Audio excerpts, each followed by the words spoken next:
Ayon ang patulan ni Pangulong Bongbong Marcos sa banta ni VP Sara Duterte, nahuhukay niyang labi ni dating Pangulong Ferdinand Marcos Sr. at sakay tatapon sa West Philippine Sea. Nasa frontline ng balitang yan, Maricel Halili. Personal na binisita kanina ni Pangulong Bongbong Marcos ang puntod ng kanyang yumaong ama na si dating Pangulong Ferdinand Marcos Sr. sa libingan ng mga bayani. Kasama ni PBBM ang kanyang ina na si dating First Lady Imelda Marcos. Isang misa ang idinao sa puntod ni Marcos Sr. na dinaluhan din ng kanilang mga loyalista.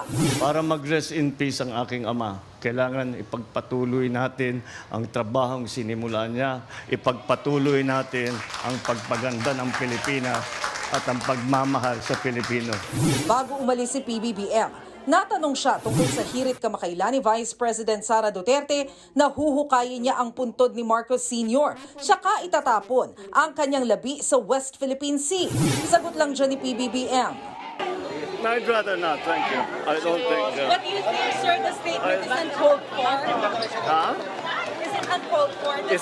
Is it disrespectful, sir? Sa tanong naman kung maaayos pa ba ang samahan nila ngayon ni VP Sara, Let's talk about it some other time. bago ang pagbisita ni PBBM, nauna nang pumunta sa puntod ng kanilang ama si Senator Amy Marcos. Isa lamang si Marcos Sr. sa 5 mga dating Pangulo ng Pilipinas na nakalibing sa libingan ng mga bayani na itinuturing na National Shrine ng bansa. Matatanda ang 2016 nang mailibing sa wakas ang labi ni Marcos Sr. sa libingan ng mga bayani.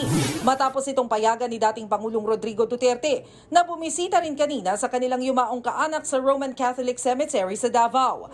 Kasama ng dating Pangulo ang ilang miyembro ng pamilya Duterte. Nagbabalita mula sa Frontline, Maricel Halili, News 5. Mga kapatid, Ed Lingaw po, maging maalam at may pakialam sa mga napapanahong balita sa ating bansa.